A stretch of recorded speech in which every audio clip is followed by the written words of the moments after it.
Hey guys, so this is the Galaxy Watch 4 that is bought for about 14,000 rupees. Now I'll try and tell you how you can possibly get this deal. Now this is usually priced over 20,000 rupees. So I'll try and do a quick unboxing along with my first impressions being the Watch Active 2 user.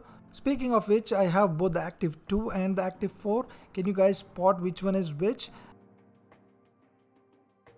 Well, the point is they both look very identical. It's really hard to tell them apart unless you look at some particular areas around the edges and the power button, etc. Anyway, so the left one is actually the Watch 4 running the Wear OS, and on the right obviously we have the Active 2 running the Tizen OS. Anyway, now let's get down to the business. So if you look at the pricing, the Samsung Watch 4 on the official page, as you can see, the 44mm Bluetooth version sells for about 26-27, but with offers you can get this for about 21-22.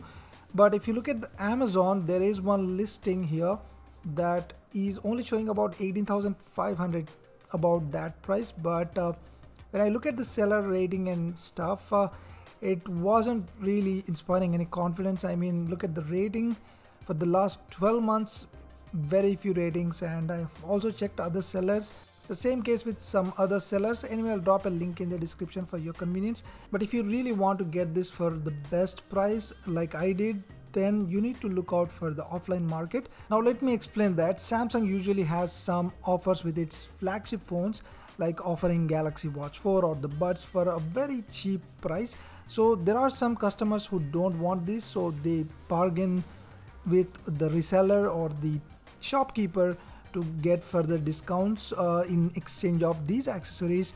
So as a result, there are some units that are retained by that particular shopkeeper, or it could be that some user might take it but eventually post it on the OLX. So you can also check, there are so many listings of the sealed boxes. So basically you can get a sealed box for a lot lesser price, but you got to be smart and careful because there are a lot of scams, so keep that in mind.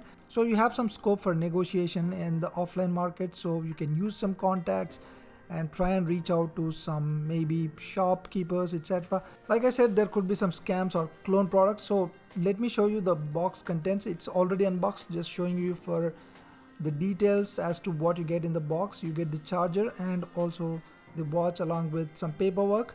Also download the Galaxy Wearable app, which is the official app, to pair this watch and try and see if this pairs up. If it does, then most probably it is a genuine one. Also, you need to check for the software. As you can see, this is running on the Google Wear OS platform, and this thing is on the Wear OS 3.2, but there is also an update, so I'm going to update it later.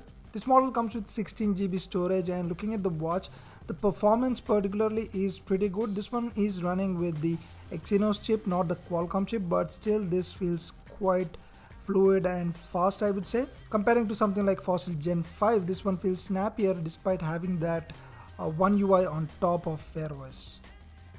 Also, Samsung has done a pretty good job in terms of software. I mean, look at the similarity with the Tizen OS. It just feels at home if you're coming from a previous Samsung smartwatch with Tizen OS. It feels quite familiar, which is very good.